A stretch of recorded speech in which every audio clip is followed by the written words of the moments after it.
The disappearance of the three Beaumont children still remains one of the most high-profile cases in Australian history.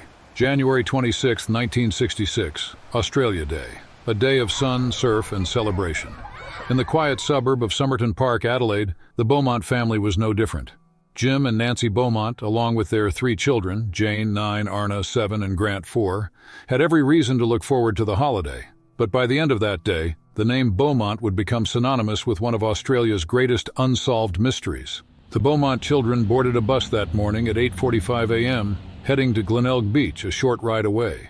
The children were confident, responsible, and familiar with the area. Jane, the eldest, was trusted to care for her siblings.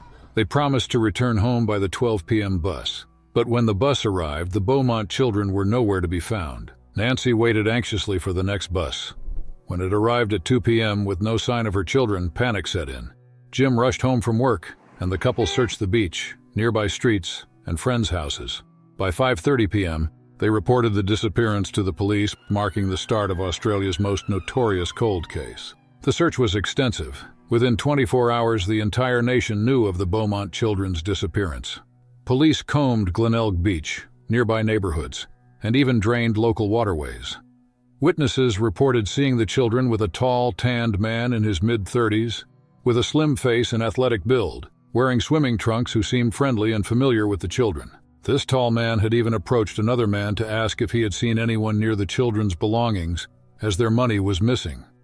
Did the tall man take their money to gain their trust?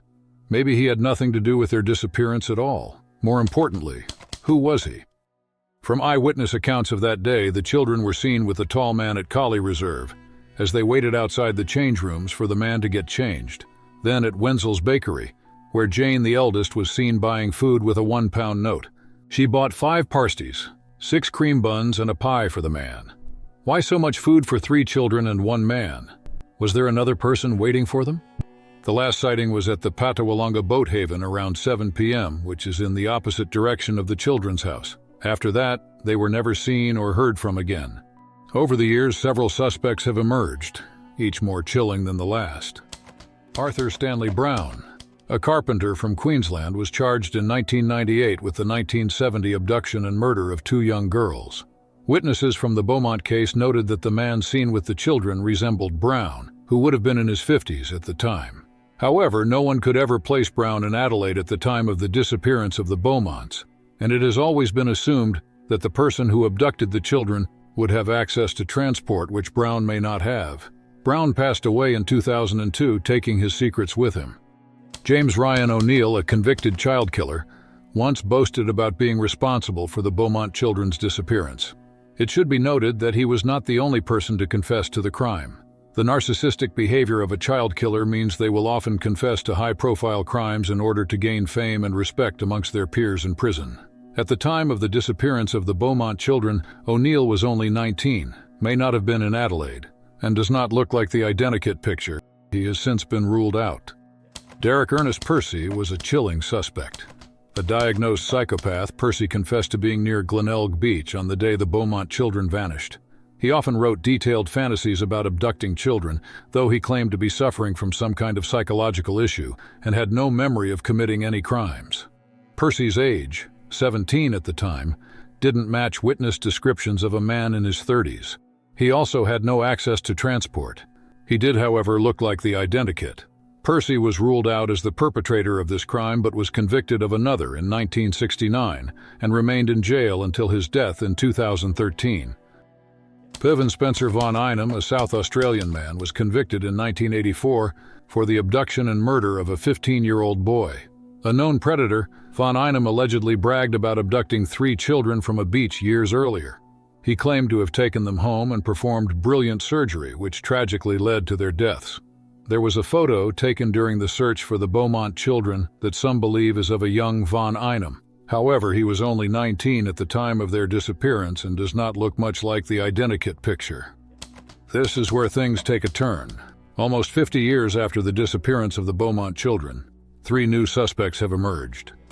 Harry Phipps, a local wealthy businessman, lived just 300 meters from Glenelg Beach. Phipps's eldest son came forward after Phipps's death, claiming to have seen Phipps with the Beaumont children on the day of their disappearance.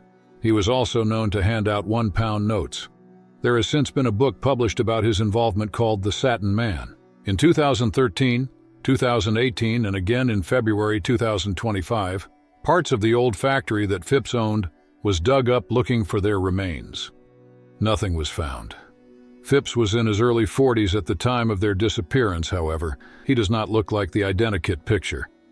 And for such a well-known businessman, it's a bit strange that not one of the many witnesses ever named him as the tall man seen with the children. Alan Maxwell McIntyre was implicated in the disappearance of the Beaumont children after his death. McIntyre looks like the identikit picture and was in the area on the day of their disappearance. He was also in his early 40s. McIntyre's children believe their own father took the Beaumont children, but that it was Anthony Allen Monroe who murdered them. Some of the earlier sightings of the Beaumont children stated they were with a surfy-looking man. The later sightings were where the identikit pictures came from. What if Monroe, who was a teenager at the time, befriended the children first? They wouldn't have been wary of someone so young. Then he took them to the bakery to get 5 pasties, 6 cream buns, and a pie for the man. What if the man was McIntyre? McIntyre's children also claim to know where the bodies are buried, but this area has never been searched. What makes this theory such a compelling theory is the fact that Monroe is currently in jail for offenses against children dating back to 1965. One of those children was McIntyre's own son, Andrew. And according to an interview with McIntyre before he died, he knew of the abuse and not only failed to act, he remained friends with the now convicted pedophile. It is also believed that McIntyre was a prominent member in a South Australian cult known as The Family, which comprised of very powerful people including members of the police force, judges, and doctors, which is why McIntyre's property was never searched. The case of the Beaumont children has haunted the residents of South Australia for almost 60 years. As time passes, the hope for answers dwindles.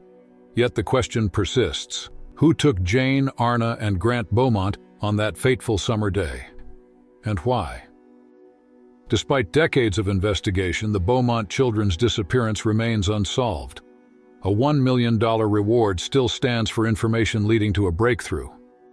For Jim and Nancy Beaumont, the tragedy defined their lives. Nancy passed away in 2019 and Jim passed away in 2023, never knowing what happened to their children.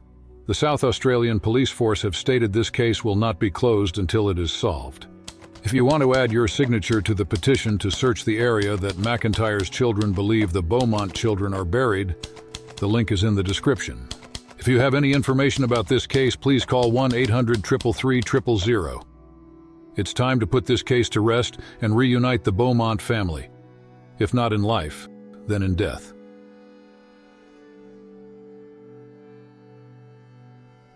Thanks for watching. I hope to see you again soon.